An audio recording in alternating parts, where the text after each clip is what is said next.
Bai, arratsaldeon. Arratsaldeon dan hori eta ongi etorriko do.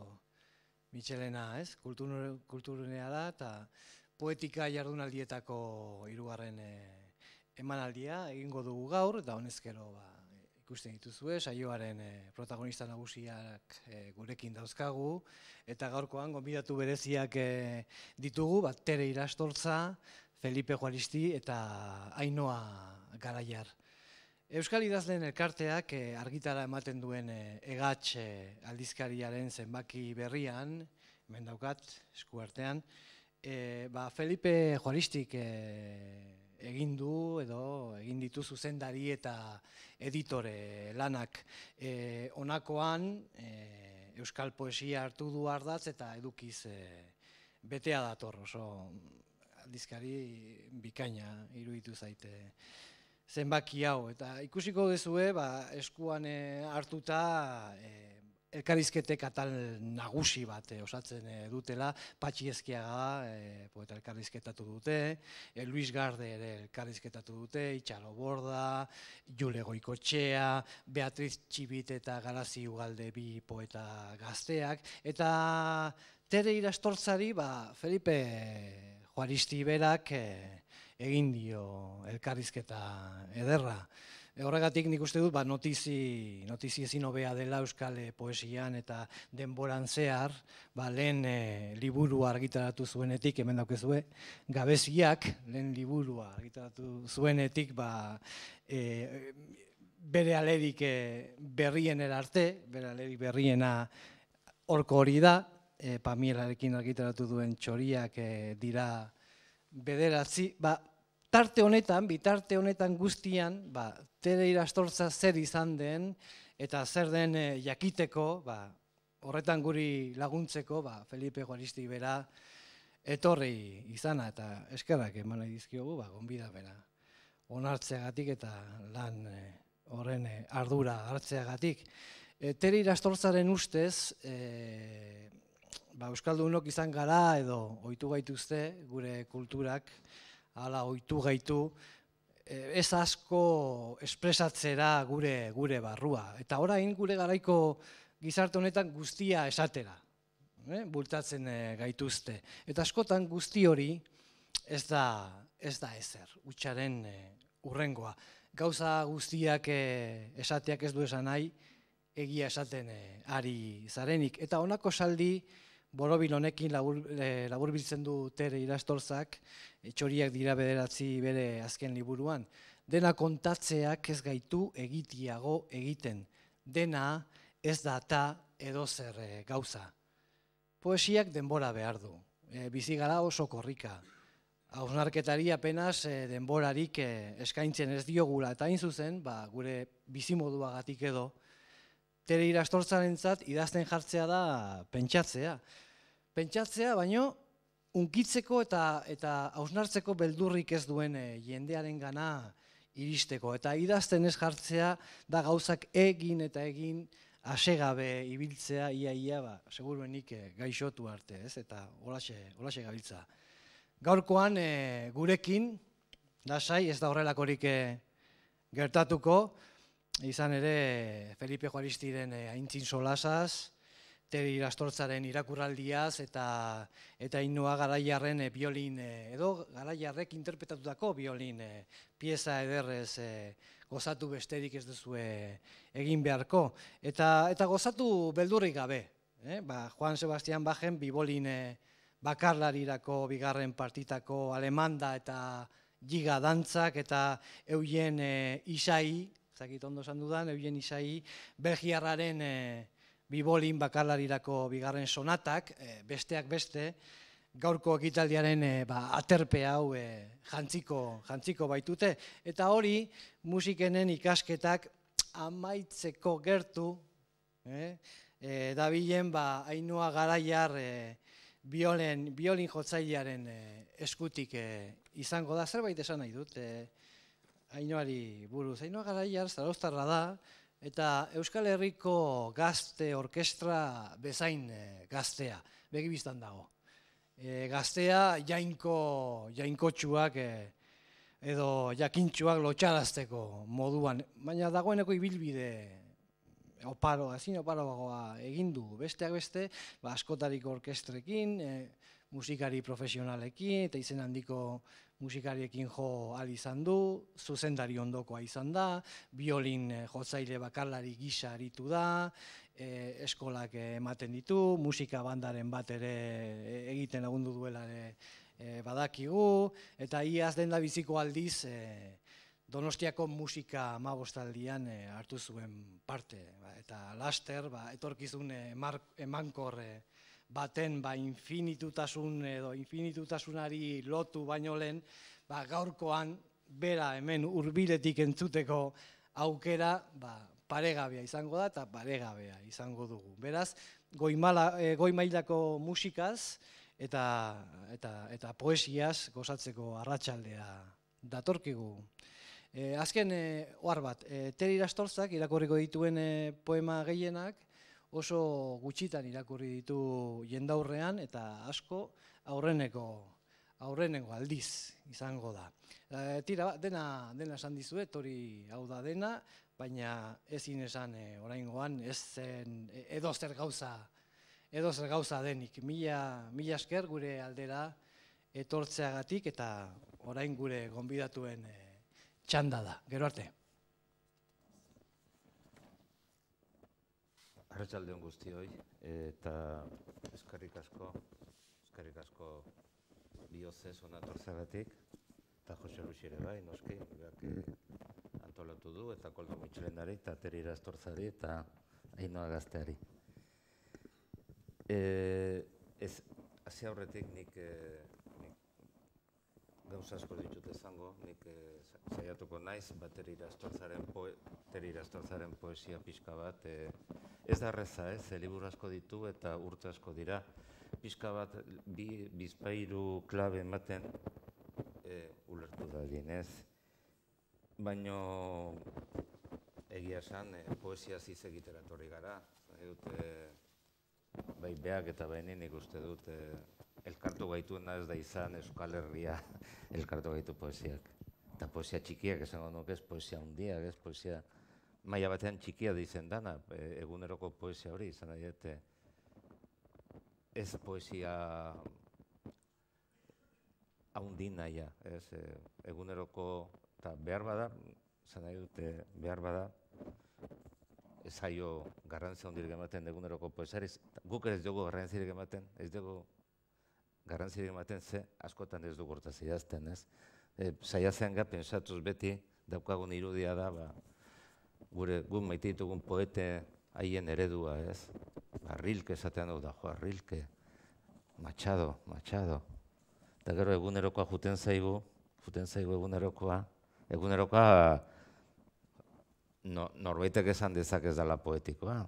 Jaikitzen zea, umea dauzkanak umeekin, emazta daukanago gizona daukanak gizonakin, kafea eta hori, lanea, lankontua, harremanak, lagunak, kalea, jendea, dendariak, erosta guten zea, Kutxabank,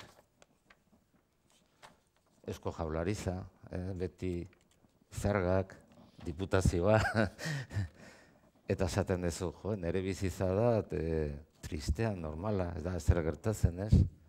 Baina beti zerbait dago. Eta ordu nik esango nuke, eta hori, nik uste Tere Irastorzaren poesia dela batez ere, geroz da ikusten, ez? Baina gauza guztioen gandik jasotzen duen, nola esaten da, zera, kea gauza, lurrun bezalako, eta hortik beak egiten du horrelako sorketa, ez? Poesia hitz egiteko adimena zorroztu beharra dago, eta barkatu eskantijoi gabe ez naiz ezer, gizakearen adina dira, antijokin da antijoi gabe. Gu ja pasatu gaba antijoakin beti. Eta irudimenaren ateak zabalik dira. Poesia gehiago baita oraindik pentsatzeko eta sentitzeko arrazoimenaren baliabidez neurtu izateko baino. Poesia gehiago da oraindik gozatzeko aztertua izateko baino. Gaur egun, poesia kritika eskoladun batek subjektikotasuna hartzen du poesia aztertzeko tresna. Ez bakarrik kritika normalean, hain beste jetxigea ja ezaguzan mailan, non poesia da gustatzen zaigu, ala zaigu gustatzen. Eta nik uste, gauza guztia bezala. Zeitu zaizu novela hori, ez zai gustatu, bale? Eta hori da kriterio bat, novela ez estatzeko edo bai estatzeko, ez? Nik uste dut, asko galdu dugu hortan, lehen, zanaiate, aspaldi, ondala 40 urte, literatura, poesia, zanaiate, novela bat, eta poesia liburu bat ezen gustatu zaitu ez zai gustatu, baizik eta zerbait dauka, unkigarria, zerbait dauka emozionantea, zerbait dauka barrena irauli didan, ez? Baina, gauza guztietan bezala, ez? Gustatzen zei gustatzen da, gustua da, gustu subjektibo hori da, munduan neurtzen duena. Osa, horre, Facebooken da, gustatzen zei, pak! Gustatzen zei, eta hor, guk tontamentean egiten duen gauza horiek, gero badago horrazetik enpresa bat, datu guzti horiek jasoen dituena, jasotzen ditu datu guzti horiek, eta ematen dizu egurra, aizu, zuri, zaten zuzun, nola dakite hauen eri hau gustatzen zaidala. Eta gero, azkenean guk uste dugu gure buruaren jabe garela, eta guk hartzen ditugula erabakia pensatuz eta neurtuz, eta azkenean beste enpresa handi batzuk izkutan da gari dira gure ordez erabakiak hartzen, ez? Baina ez gara kontura zen, azken finean gure buruaren esklabu edo zigortzaileak. Baina hori beste kontua da. Erromantizismoaren aurretiko poesia guztia uste dut ahaztu egin degula. Eta hor, nik uste zuekin askotan izan dugula, behin baino gehiagotan, goazen naiz behin izan genuela horre hoien arten poesiari buruz, eta pixka bat poesia klase bat esan nahi dut. Gaur egun adibidez ezinezkoa da euskal poeta batek edo gazterazko poeta batek edo lagun batzuk eskondu dira eta poema bat ingo aldiogu, ez? Hori garai batean zen klasikoa, eskon poesia eta poeta asko horti bizi ziren. Hor, historia, liburu pilo bat daude hortaz idazita. Poetak, bakizu, garai bateko poeta ziren, jiji, jaja, baino, eskontidei poemak eskaintzen zizkieten, eta orduan, gonbidatu egiten zituzten esteietara, eta pasatzen duten oso ondo, eta egiten zituzten poemak, eta gero beste herri bat aguten ziren, da horti bizi ziren, edo aurra jaiotzen direnean, poema egiten ziren, epitalamioak, ezkontzea epitalamioak, ez? Hori garai bateko epitalamioak, odak, eta hori. Nik uste ja gauza asko galdu ditugula, horrek ez du esan nahi, garaiek hobeak ziren, nik uste dut, garai horiek ez zirela hobeak. Garai honena bizi dituguna dira, bizi ditugulako, noski. Antikoatu ditu berri. Poesia romantikoa deno dakigu niaren poesia da, eta bazter batera uzten du gizartearekin zerikusia duen oro. Egia da niaren poesia kamuflatuta edo ez nagusi dela gure gizartean. Hor nik zan nahi dut, azken finean ez gaitezen engainatu, poetaren esperientzia bere bizikizunetik eta bere bizizatik azten da, beraz logikoa da niaren poesia kamuflatuta badago ere horregotea. Gertatzen da, nik poesia idazten hasi nintzenean, Bernardo Atxaga genuela horrelako irudi edo eredu, eta sarri honain dia. Eta Bernardo Atxaga esan zuen, idazi zuen, niaren poesia baztertu beharra zegoela. Eta, karo, zuk hori entzuten dezu eta dezu, bale, baina horren ordezkoa zein da. Zai dute, azken finean, zer da nia? Ni beti horrekin problemak izan ditut, askotan ni agertzen denean poesian edo zein testutan, ni hori da beste bat. Eta horre, Rimbaud poetak esan zuen, hori gero zarri honean dira askotan, je suis un autre, ni beste bat naiz, ni ez naiz ni, beste bat naiz. Tere Irastorzak lehen poema liburua 1980an argitaratu zuen. Ia 40 urte, igaro dira ordutik ona. Osa, asko dira, banak hartuta ere.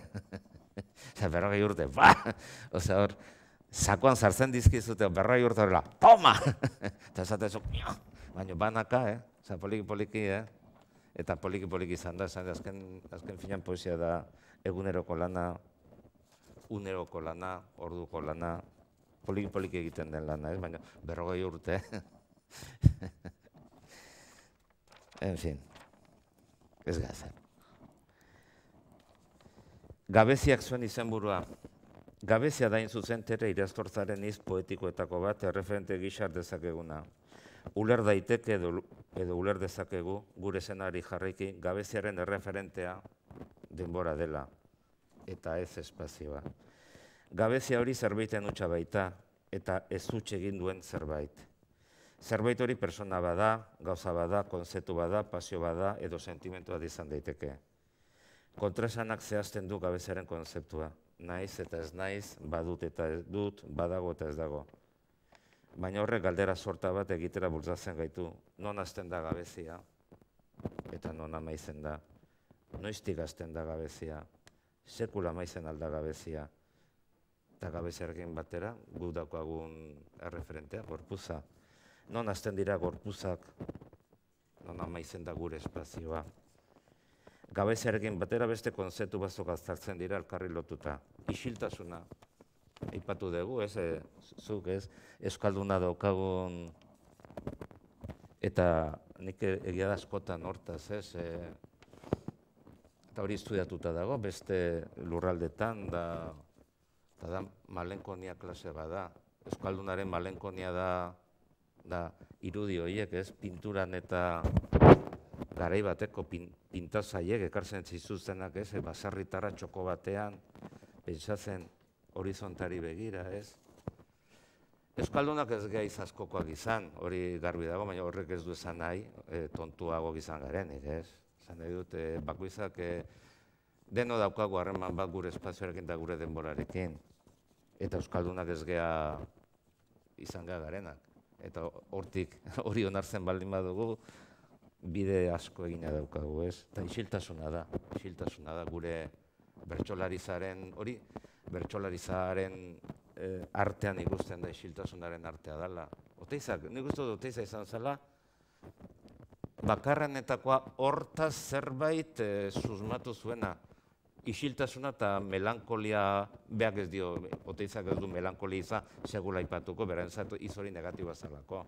Baina badago, isiltasuna, malenkonia, espazio eta denbora baten une horretan egoteko zailtasuna, Hori da, malenkonia azken finean da, kontzientzia bat, zu ez zaudela, nahi zenuen ez denboran eta ez espazioan.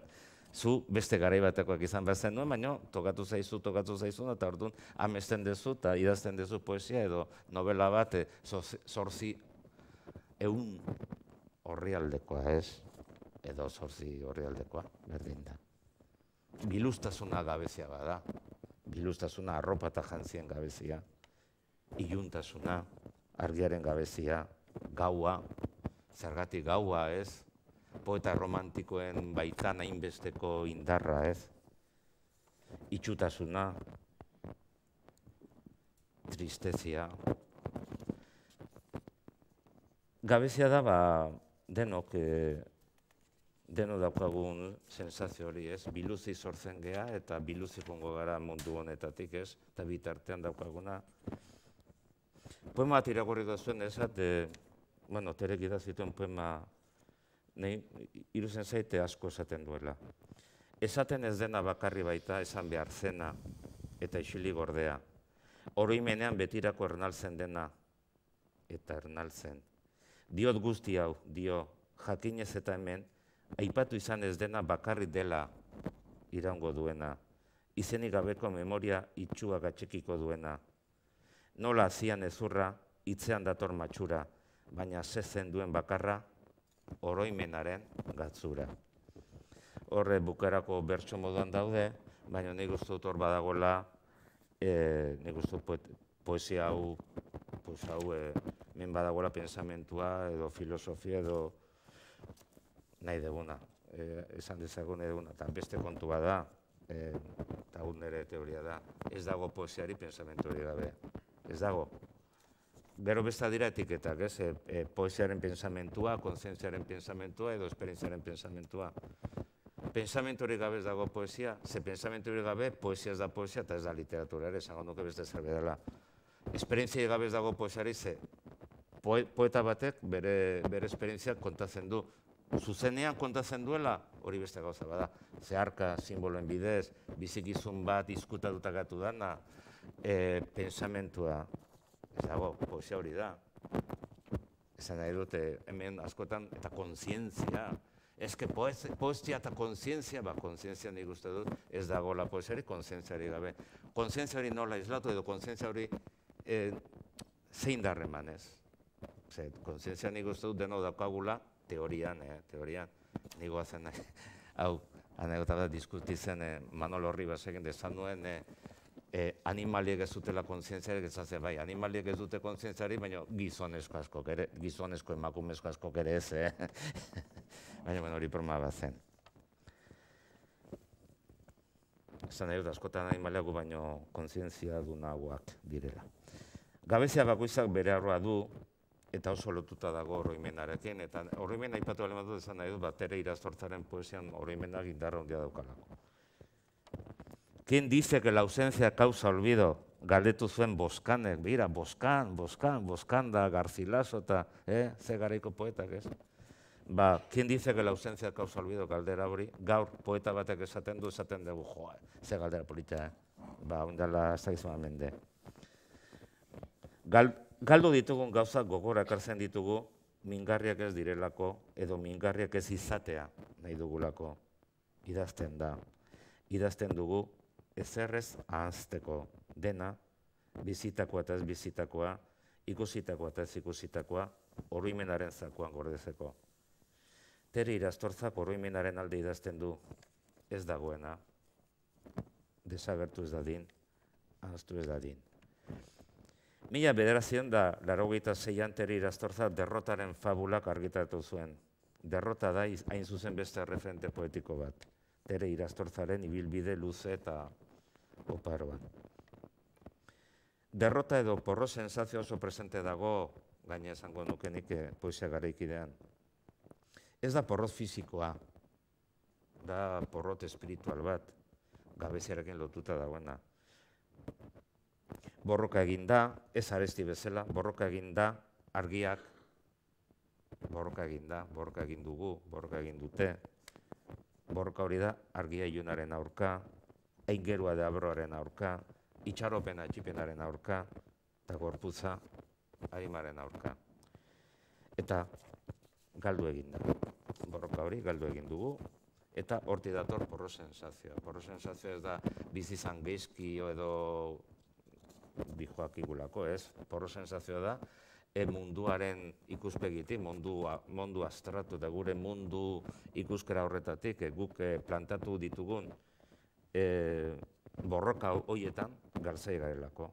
Ez da Euskal Herria, Espainia, ez hori ezaztu hori da, poetaren borroka beste azu dira, poetaren borroka dira, argitasuna ilunaren kontra, poeta beste gauza bada, zan nahi dut, beste gauza bada poesia idazten duenean, ojo. Osea, Carrefourren dagoenean poeta bat, karritoarekin ibiltzen da, beste guztia bezala. Baina esango nuke poeta, artista. Poeta esaten dut, hobeto ezagutzen baina artista esan genezak ez. Artistaren borroka, 21. mendean, zer da? Zergatik da artista, zergatik izan nahi du artista ez, zergatik bata da eskultea eta ez arotza, bestea da eskultera edo argina zan dut, edo beste da eskultea eta ez arotza, eta beste bada poeta eta ez itzultzaile diputaziokoa edo ayuntamentukoa. Zerbait daukazulako edo zerbait ekarren edezulako, ez? Borroka bat daukazulako zu eta beste imaginario, eta zurazki da zure imaginario bat, ez? baino da zerbait ekarri nahi duzu mundura, argitasuna ekarri nahi duzu mundura, eta badakik gaur egun olako gauzak, baino nik izango nuke poetak eta badaukala espiritu konzezio horrekin zerbait, borrokan beti ez, borrokan beti, eta gero hitza eta isiltasuna, esan dute, poeta batek hitz egin nahi du, baina badaki bere mogazen diren, hitzaren mogazen diren, badakigu, baina hitzik gabe ez gea zer, baina hitzarekin batera isiltasuna behar da. Poesia ez da bakarrik hitza, poesia da hitza eta isiltasuna, biak batera, eta musika eta isiltasuna, eta soinua eta isiltasuna, poesia hori da ez. Hemen beste poema Teri Irastorzen poema puska bat hartu dut. Zergatik idazi ditu moralejat, zergatik idazi ditu moralejak, fabulaz baliatu gabe, alegia, derrotarena direlako adiskide porrotarenak. Eta gaina tonua da, idazi ditun, tonu itanoan ez oso, bakizu euskaraz itanoa gauza bitxia dela, gauza hurbila, sentimentalki ere hurbilarazten duena, naiz eta violentua izan, nik beti esaten diete ikaslei, ez dela gauza bera esatea zu kabroi bazara edo ikabroi puta bat aiz. Osea, beste gauza bada. Zu kabroi bazara esaten dezu eta, bueno, ikabroi bat aiz ja hor dago hurbiltasuna, zuzentasuna, hor dago indarra dago, ez? Eta erabiltzea, Tere idazten bezala zeratik idazi ditun, emakumeen itano hori, noka, ez? Galtzen ari den forma hori, ikusten zaite, indarra ematen duela esan nahi duenari, indarra handia. Idaztea lehioak zabaltzea da, esperantzari ez ezik baita munduari ere. Idaztea ateak iregizea da, nork bere barruari, hor gordeta dagoena kanpora atera dadin. Poesia idaztea barneko ibaiari joaten ustea da, poesia izan ere jarioa da, izak eta isiltasunaren jarioa batera. Idaztea ordea porrota da, izek ezin baitut esan ezin daitekena. Hau da, Tere Irastorzen beste poema bat aukeratu dena. Eta nik uste dut egiten duela poesiaren historia, oso laburra da, baina nik oso grafikoa da, berala ulertuko duzue. Aurrenekoan poesia hitz batez hasten da bere gixara, poetak jainko izan nahi baitu. Poetak jainko izan nahi du, hori da, jainkoaren ahotsa poetarena da. Geroko poesia esaldi batez hasten da, poetak profeta izan nahi baitu. Geroko poesia ideia batez baliatzen da, poetak anforan gorde nahi du. Azkenean poesiak utxunea zabaltzen du, sortzeko espazio behar da. Hemen daude, nik esan nuke poesiaren historian gertatu diren poeta jainko izan nahi du, jainkoaren ahotsa bali bezala, profeta, horre aresti daukagu, poeta kanforan gorden nahi du, nik hemen, hau irakorren duenan, Peio Txoteko etortzi zaidan burura, ez? Poeta anforaren irudi hori, Oteizak ere erabiltzen zuelako, eta azkenean poesia gutxunea, dagoen utxuna daukagun, deno daukagun utxun hori, barnean daukagun utxun hori zabaltzen du, eta saiatzen da hori betetzen, ez? Hitzekin.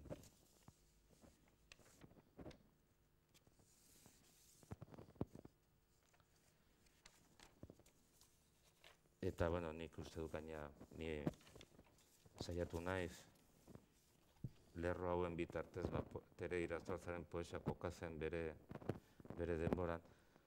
Ez da erreza, laburki hori esatea, baina nik uste dut hobeto ulertzeko entzun barko genukela beak eskaintzen diguna. Eskerrik asko. Eskerrik asko.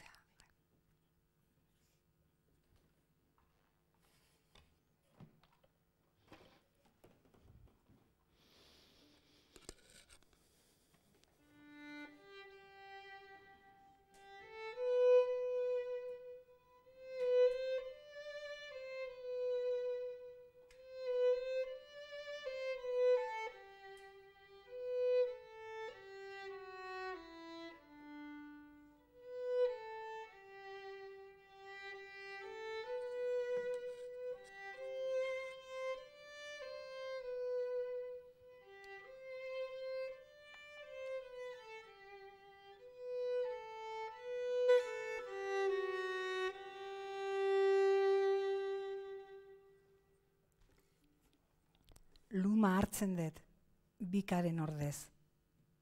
Eta gainera orain, usaiak eztarrian barneratzen sentitzen ditut. Eta gainera, goragale horrek berak bere izten hau. Sortzearren, Bodelerez geroztik bederen, beren buruak jainkoen artean jartzen dituztenetatik. Bueno, egia esan, eskerrik asko etortzeagatik, eta, bueno, tarte hau, gure bizipenak partekatzeko aukera emateagatik. Egia esan, Felipe Juaristi eta Jose Luis Padronen hitzen ondorenen, egia esango nuke, oso pertsona aktiboa eta optimista naizela, segurazko poesia idazten dudalako. Esango nuke bizitzaren eta bizitzearen artean dagoela gauza bat ezberdina, eta dela gogoa. Bizitza pasatzen, bizitzea, jun egiten da, baina bizitza, bizitzeko gogoak ekartzen du. Alde hortatik, hemen aurreneko poema honetan ere aipatzen dut, jainkoa, poema hau dago, 21-22 urtekin idatzia, nire aurreneko poema liburua 19 urtekin argitara eman zan, eta garai haiek gogoratzen ditudanean eta euskal poesiari buruz beti estimazioan izan dudana, izan da, dogma eta ideologia garai batean pertsona batzuk pentsatzen gendula, sentitzen gendula, gure bizipenez hitz egin behartzela. Etzela nahikoa, poesia erabiltzea, teologia edo ideologia politiko batzuk garai hartan eta gaur egun ere, oso gizarte mediatizatuan bizi gea ordun, beti pentsatu dut, nire poesia bizipenen poesia dela. Eta nahi eta nahi ez izan behar duela gauza zehatzez betea, gauza ikuitzen diren gauzez betea. Adibidez, Ainhoa Garaiarren musika, orain eperrak baditizi edo hemengo isiltasun hau, batean sentitzea danak niri begira zaudetela eta ezin naizela iskutatu atril baten atzean, hori da osagabe gaudelako. Eta, Jose Luisek esan duen bezala, hemengo poema asko ez ditun ere bizitzan ozenki sekule irakurri. Eta pixka gaztetu egin naiz, poema batzuk hautatzerakoan, eta aukeratu ditudan hurrengo 4 edo 5 poema hauek, segurazko igual enitxun aukeratuko manada edo, ez dakit, ze hartalde edo ze zerritaldek burutako ekintza bat izan ez balitz tarte honetan, ez? Eta, gogoratu ditut, ni gazteagoan itzenean, bizipen horiek adierazteko sentitzen nuen beharra. Eta isilduko naiz eta hemendik aurrera poesia batzuk irakurriko ditut. Izarrak koloka daude. Eta egun sentiak kloaketatik bera botatzen ditu, klok eta klok. Ametsak doministikuz eta desioak farolez bezala. Izarrak koloka daude. Eta egun sentietan, patxarana besapean, mozkorrek gordetzen dituzte gautegietan.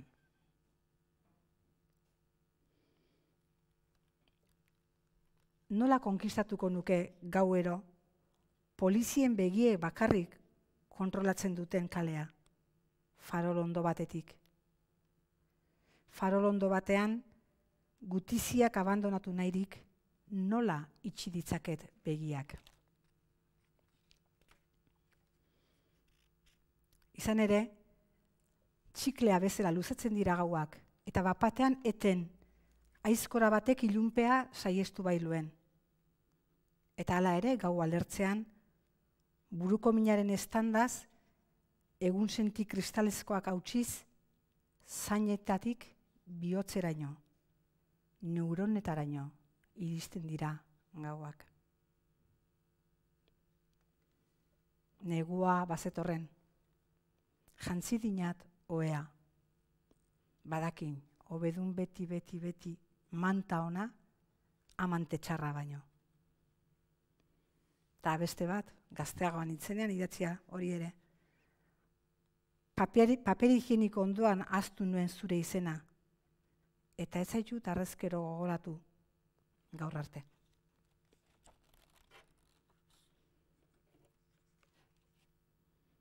Ama izan aurretik, alaba izanaren kontzientzia ere izan ohi dugu. Eta idatzi nuen garen alabak. Aztaka nahi ditut ezagutu gauzak, abereak, gizonezkoen hitzak. Ez erakutsi izen gehiago, ezagutzen estenarentzat, nirekin jaio zen mundua. Ez erakutsi aurreko izenak, asmamenean dira liskarrak hemen. Hitzez betetako paperezko gazteluak, zarbailtzen diren herri suminean. Bueno, eta inorrez dago, Koldo Mitxelenara etortzera behartua, eta inorrez dago liburu bat idaztera behartuta, bersonek zioena. Bizitzera bakarrik eta sortzera agian. Baina edozein herritako liburutegian, kanpo santuan baino hobi gehiago dago, nork gurtuko. Idatzia idatziz, isolamentua ez aldala izango eta bakartatea baino malegunekoago. Inorrez dago, hitz mutuak irakurtzera behartuta, eta behin esandakoa berriz altzora bilduna izatera. Inorrez da geratzen hemen idatzi zuenaren lekuko, edozein herriko eskorretako kanposontu atarian dionez.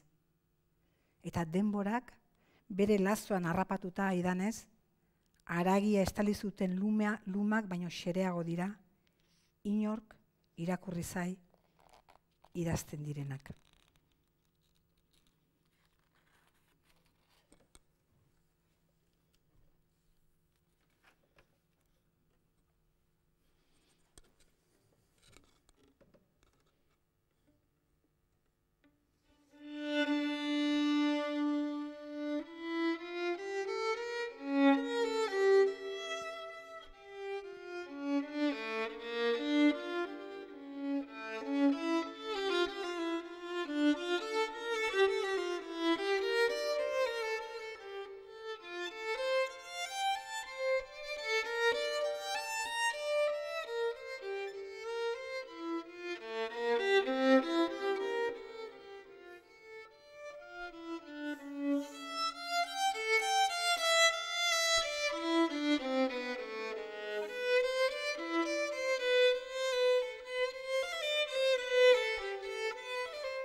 lastima da hitza hartu eta eragindako isiltasunari toki hartu behar izatea.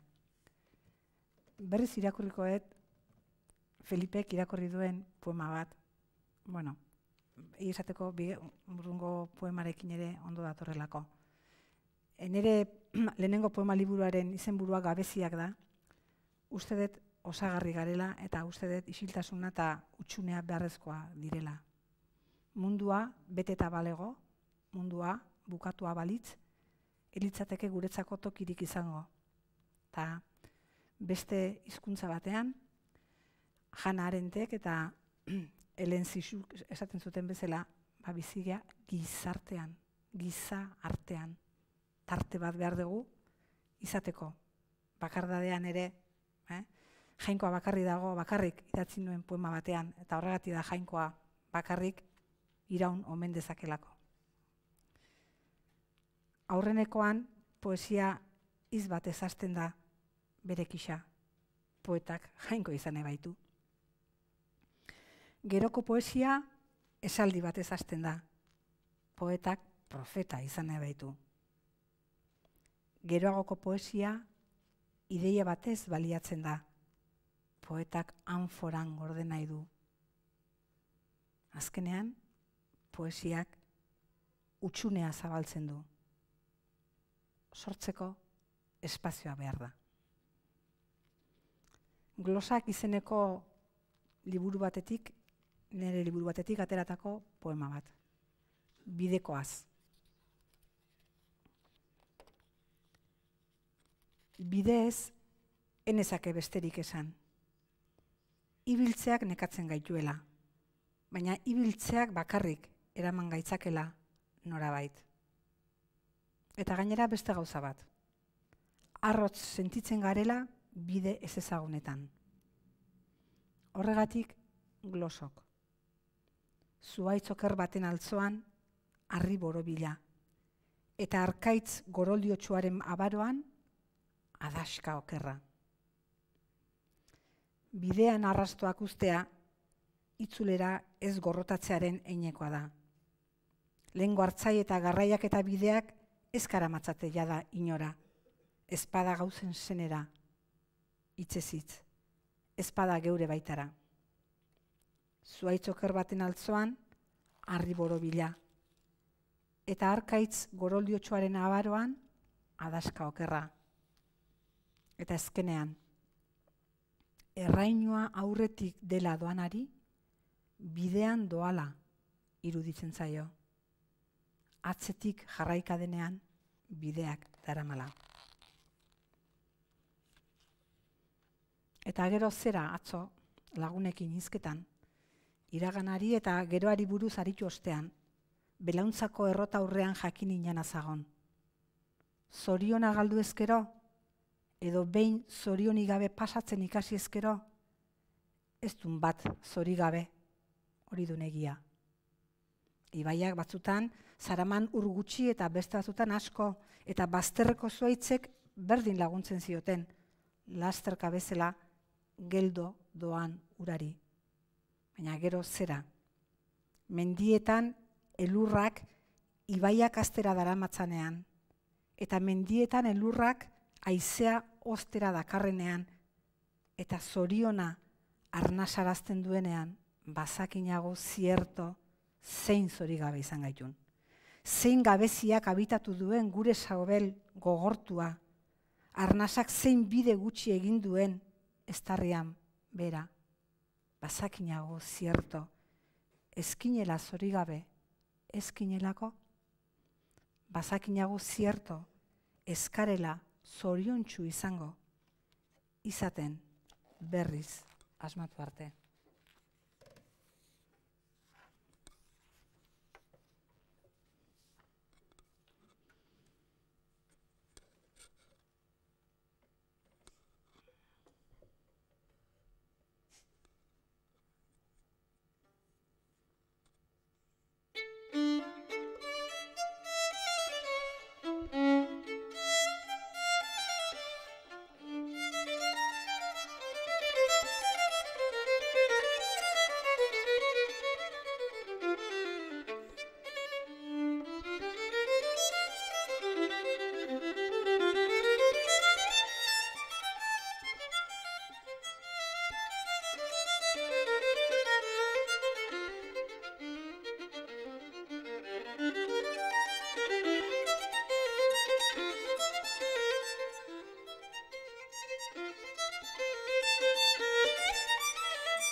Ez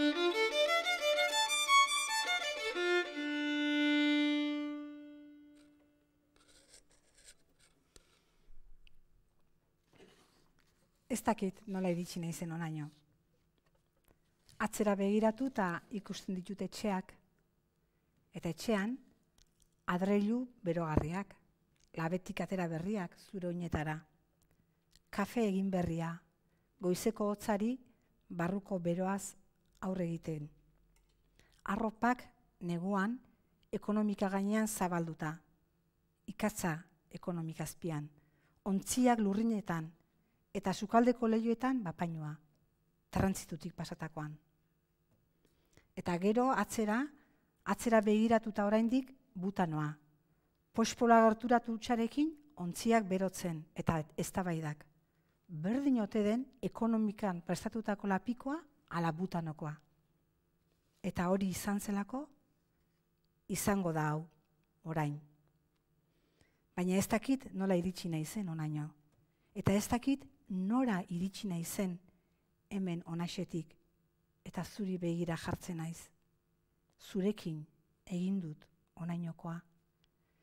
Edo zurekin egingo dut ordura artekoa. Eta zuekin egingo dut ordura artekoa, izan ere gure umeak baitzarete. Ume gureak, gure sabelean ernaldu eta itxatsi zinetenak. Gure baitatik sortu eta emakume egin gintuzuenak. Hartzazu ernasa, eman ziguten atxa. Egunarekin argia eta gauarekin atsedena. Hitzetan bizitza eta isiltasunean hazia. Eskaitzazu eutzi barren gabe. Eskaitzazu euka inoren aurka. Askagaitzazue betiko eriotzatik, gure haragia ernalduz. Gure izana itzarriz ondorengoengan. Menderik mende hemen. Denborarik denbora kemen. Berdin, egin dezagun kontu, bigei bigaldetzeko premiarik ez dezula sentitzen. Edota Frantziako hiriburua zaritzekoa. Ez duzu esaten, eta ez dakizulako, badakizulako baino. Berdin, porru patata zer den galdetzen badidazu, eluke ondo emango. Edo emango luke, ez hitz egiteko gogoa dezula, hitz egitekoa baino gehiago. Emango luke, beste norabaiteko edo norabaitera nahi zenukeela. Berdin, nik ere ez dut sentitzen nor naizen, edo norra izen, edo nortzaren esateko eta erantzuteko premiarik.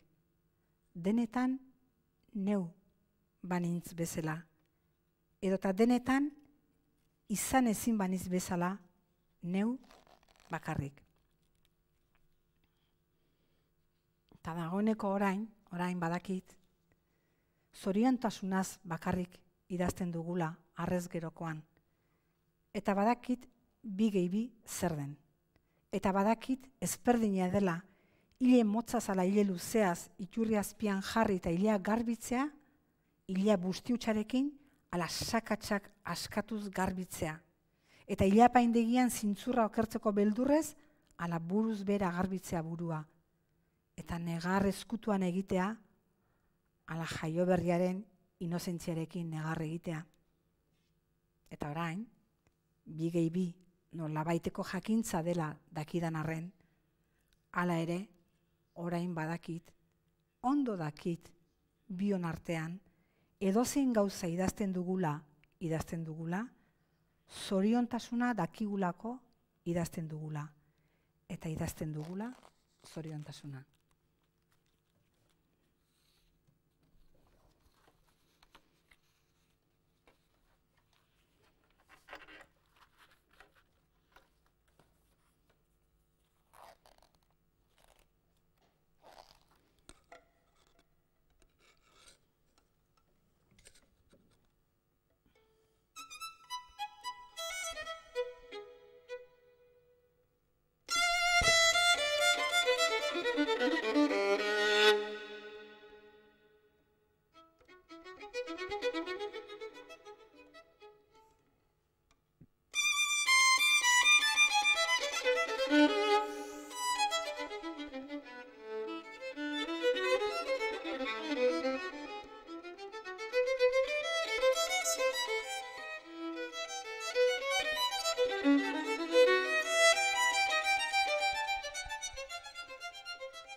Beraz, pentsatu eta esanezinaren Beraz, pentsatu eta esanezinaren arteko espazioa dun idaztea.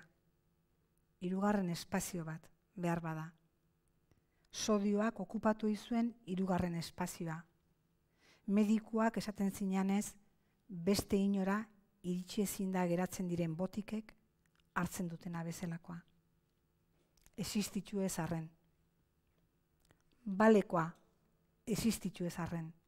Intentzioentzat, desirentzat, gogoarentzat, esperantzarentzat, balekoa. Eta existitu ez arren, orain, pentsamenduekin bezala idaztearekin, iritsi egin daiteke hirugarren espaziora. Sodioa gorde eta banatzen duen gorputzaren hirugarren espaziora. Sinestea bera, hain nekeza izan arren.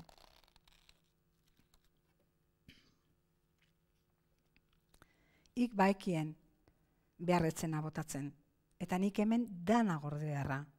Dana gordetzeko afana, dana beharrezkoa izango dudalakoan, hirugarren espazioan.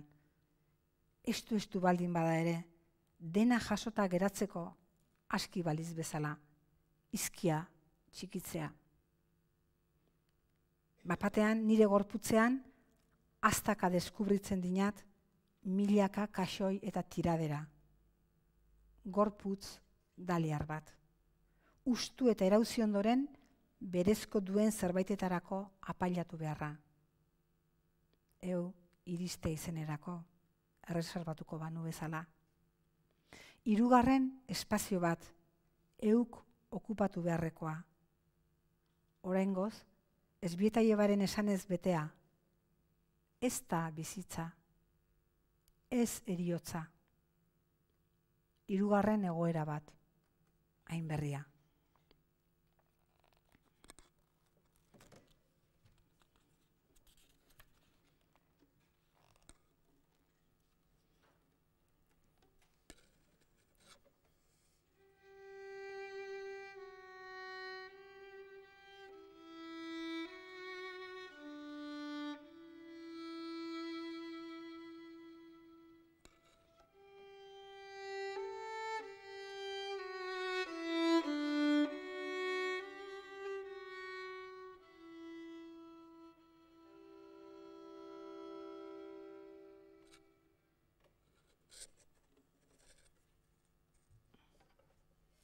Halako batean azkenean, telefono mugikorra ondatzen zain. Beharrezkoen nuenean igual, baina hala ere, nola edo hala, lehen atzera utzitako beste baten txarteltxoa jarrita bederik moldatzen dun aurreneko egunekoa. Eta tirrik gitarraka aurrera egiten dun bolada batean. Hurrengo batean berriz, galdu egiten dun garajera sartzeko mando elektronikoa edo delako tresna hori. Eta bila hasteko beta gabe, autoak kanpon uzten hasteiz. Negoa pasa dela eta edo eguraldia haintxarra ere ez delakoan, eta sinistuz, horrengo batean, inpentsan beti, poltsan edo txamarraren baten poltsikoren batean, berriz agertuko dela giltza hori. Orduan, handi lasterrera, pasabideztu batean, hormara hurbildu beharrak larritze hau. Eta autoko ispilua galtzen duen eskubialdean. Beti zeharka begira ezin ibilikoa izela onartuz, eta gidatu aurrerantz eta irterak zainduz bakarrik egin daitekelakoan, aurrera jarraitzen duen. Beti aurrera egin behar baita. Halako batean, mugikorra hondatuta, autoa garajean utzi ezin da, eta erretrobisorerik gabe barrukotik atzealdera zaintzen duen. Aurrera ohala, eriok aurreratu nahi ote hauen hartzen duen zantzua, ambulantzia baten atzetik. Aita hil egin zain. Onarrezan. Horregatixe zaizela akordatzen non dagoen hurrengo errestopa, bertan negarrez lertzeko gogoa izan arren. Lan batetik bestera, maite dun mundutik ateratze hauen azelerazio bidea laga ezin da, negar ere autoan egin beharrean naiz, berriz. Eta onarrezan, behingoz, autoan negar egiten duen emakume horia izela. Bideak eraman arren, arrastoa galdu duena. Atzoko egunean, nire aitak 100 urte beteko zituen.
Sei minutu pasta egitekoak. Ezin bakarrarentzat neurririk aurkitu. Nola asmatu berriz orain bakarrarentzat erosketak egiten, bazkaria prestatzen bakarragatik, norberarentzat bakarrik atontzen eta zertan edertzen. Hala ere, lehen bezala, gorde beste batetarako, beste batentzat zena, beste platartxo batean, inorrez datorrela jakin da, eta mandarina zuritu egin behar da. Berriz, zuritu egin behar da mandarina, geldi, birentzat bailitzan. Inporta altzain, begira geratzen banaiz, esaten ninan. Banekinan ezetz, baina galdetu egin nahi ninan, hala ere. Euk, barrutik barrura erantzun zai. Halako xeadun biluztasuna. Barren igarria larrua zalean, eta zerua larrupean. Ez dun erantzi beharra, jantzi beharrik ezadun. Barrutik datorrena. Eta larruan lehertzen denari adi jarrita begiratzea. Eta orain, nire baitara begira jarri nahi izaten dinat, ispiluan barrena. Tiraderan aurkinezake oraindik Espainetakoa. Kolor sensazional de Mabelin izango zen, ziurrenera. Etiketa prezioa du oraindik, 10,69 euro. Ez bazen behintzat Rouge 29 de Lancôme erabiliagoa, prezio gabe dagoeneko.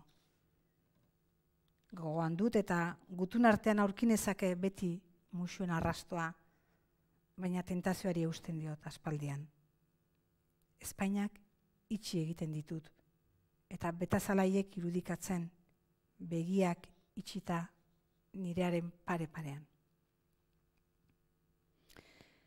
Lehen plano haiek gogoratuz, ez du ahazturaren beldurrak asaldatzen, eta topa daiteke norberarentzat toki bat, egunerokoaren arrastuetan.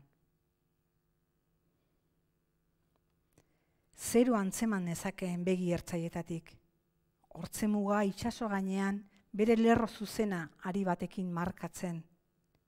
Hene badakit, Couleur le Bleu de Guerlain izango zen ziurrenera. Baina ez, argitasuna begietan zegoen, eta paradisua begirada geldi hartan.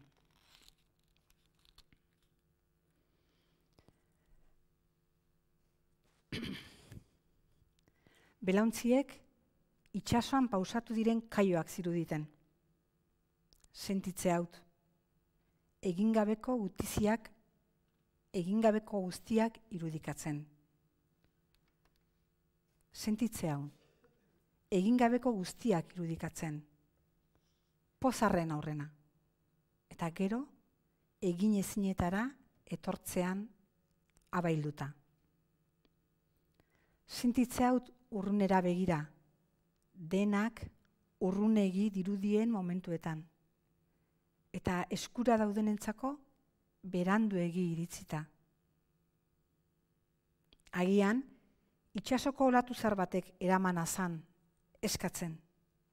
Aurrera xeago, itsasoa arkaiz baten aurka apurtzen eta apartzen. Sentitze haut, sakonari zo. Belauntziak itsasoan pausatu diren kaioak dirudite. Egia, baina ezin borskak zioena. Errealitateak exigitu ere egiten du. Bizitzak badarraiela esatea.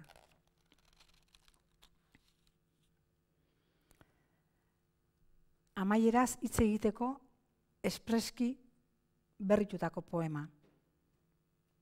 Ilargiak bere aurpegi iluna bezala, hizkuntzak ere baduela berea. Heriotza uste dudanez. Heriotza, ezurraragiz gabetua. Eta hala, edo horregatixe igual, hizkuntzaren egitekoa ez dela izendatzea uki daitekena, ikus daitekena. Hizkuntzak etorkizuna asmatzen duela zoriontasunarekin. Ukitu ikusi ezin dena sortzen, aditzera ematen. Eta estututa zeuden Espainiak zabaltzen dituela, eta barruak erakusten. Zeruan, irribarreak margotzen dakien arkatz magikoa bailitzan. Jakinarazi didazuenez.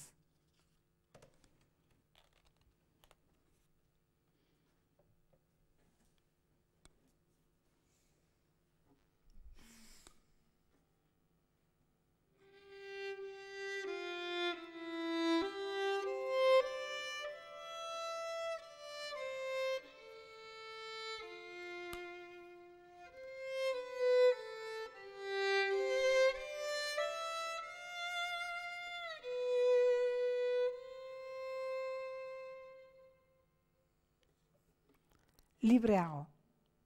Sinistuak ginen, sinistuak. Libreago izango ginela, nahi genuena eginez, izateko ginena izanik. Nola jakin, ala izan den, ala ez. Ikasi dugu geure umeak babestu eta geure seme-alabak libreago egiteko bederen ederra dala libertatea. Geu asetzen gaituela, geu osatzen gaituztenekin. Ikusi dugu halabeharrak baino gehiago lotzen gaituela beldurrak. Eta zuek babestu beharrak erakutsi digu, zein babesgabe sentitu garen batzuetan, zeuek galtzeko beldurrez. Ederra da, norbere beldurrak beldur gabe adierazi ahal izatea. Geure euskortasuna ukatu beharrik ez izatea.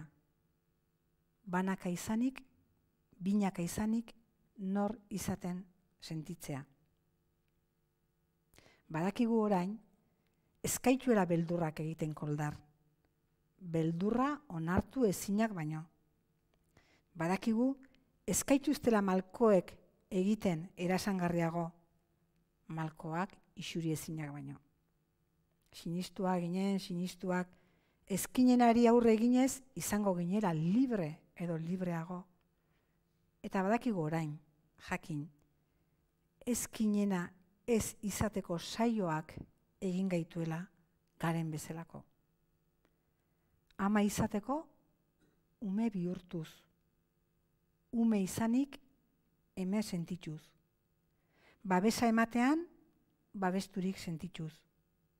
Geuregandik sortu zaretenotan, izan ginena eta izan gintezkeena lagaz. Izan dadin libertadea emankor. Eta badakigu orain, badala aukera bat, geuk izateko zuek beharra itzaituztegu, geu izango bagara.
amaitze aldera azken bi poema irakurriko ditugu. Seguruenik zuk 60 urte dituzunean, enaiz egongo zure kontzerturen batean, baina plazara handi bat izan da zurekin hemen ari izatea, eta nahi beti esaten zidaten, baina poesia zertako idazten duzu, zertako balio do poesiak. Ez dakit seguru asko zertako balio do, baina uste dut gizartean, ez dakit, baina bintzat lagunarte bat egiteko balio duela. Lagunarteak esan nahi du, norberak, bere bizipenak beste batzuekin partekatzeko aukera ematen duela. Eta orain, nire azken liburuko poema bat, eta beste liburu bateko beste poema bat irakurriz, amaituko dugu. Eta, eskerrak eman nahi dizkizu da nahi, etortzeagatik, eta, arnasari eutxiz hemen egoteagatik. Hemen datza, egonerako, neure gorputza. Lur gainean. Zeruari aurpegi emana ez. Zorura emana bizkarra. Eta hegoaizea aurpegian. Hemen, zeru eta zoruaren artean. Neure gorputzaren mugak eta denboraren ertzak neurtu ahal izango direlakoan. Hemen datza hemen, oroitu beharri gabea. Bizirik, udaberriko, neure baitan zeure eta zeurekin dena. Naizen hau, hementxe datza, osoan. Asperen haien bueltan dakar hegoaizeak, belarriekin aditzen dute, bularretik jalgi daiteke. Hemenago, zure eta zurekin aspaldian. Isilik egona aspaldian, geldi beretasun osoan aspaldian. Hemendik, badirudi, zeruak abia hartua duela, haizeak goragotik eta zakarrago eragiten diela lainoei. Hemendik begiratuta, hodeiak, zerua, estali ez estali, ez dira inongo hodeiak, lehertzen diren nonbaiteko nahi ez dutenean. Eta ez da zeuek ere, ziurrenera, geuk begiekin bihotza ere zabaldu ezean, ez da zeuek ere. Esan liteke, igual, bizkarra belar gainean, hemen egonik bakarrik izan gaitezkela, izan natural. Iraganaren eta etorkizunaren gabezian bakarrik arnastuz. Hemenago. Eta elitzeidak inporta izango oraintxe, etzanik geratzea hemen, betikotasun honetan. Naturaren festa, berriztapena, gorputz osoaren arnasa, ahotik alura, emateko eta hartzeko gorputz osoz. Gorputzak emana eta jasoa, eta oraindik gai. Izateko gai bezala, ez izateko gai. Oraingoz gai eta libre, horrexegatik. Zoruak mantxo heltzen dio bizkarrari. Zutik tinkatzeko horma gabe eta zoruak egiten hau presente. Hemenago eta zoratzen. Begiak itxi eta neure baitako arnasan zeure taupaden odola ponpatzen. Hemenago. Eta begiak itxita batzuetan negarrari eusten, intziri esperenez askatuko naizela jakinda, zoratzen, eskertzen, jasotako eta emandako zoriona, oroituz batera berritzen. Jasotako eta emandako zorionak ekartzen hauelarik bizitzara.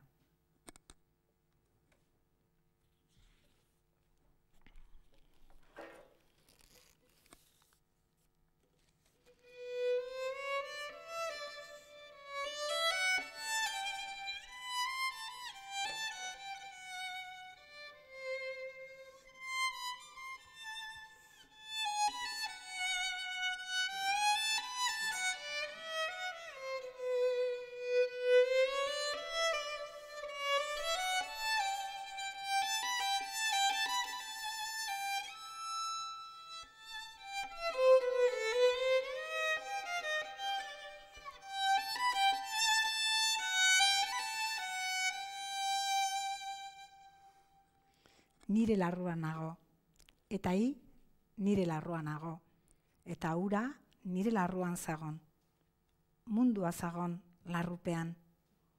Eta batzuetan, mudatu nahi geninake larrua. Sugeak bezala egiteagatik, mudatzeagatik. Eta arrastaka ibiltzen gaitun. Larrua nola urratu, bidea nola erratu. Nire larruan nago, eta hire larruan nagon, eta haren larruan nagon. Mundua zagon geure larrupean. Eta beste batzuetan, mudatu behar dinagu larrua. Sugeak bezala izateko.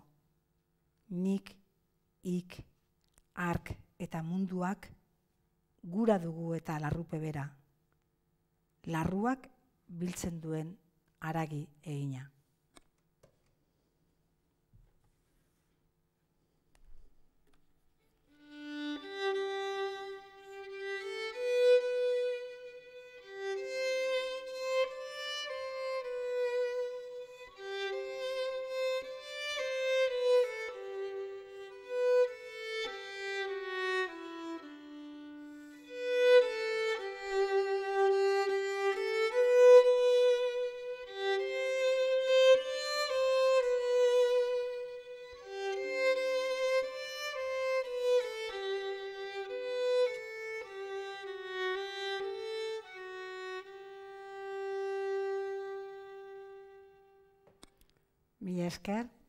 Mila esker danoi, gu entzutagatik, guretzat, nik uste dut plazerra izan dela, elkarrekin aditzea. Eskerrik asko.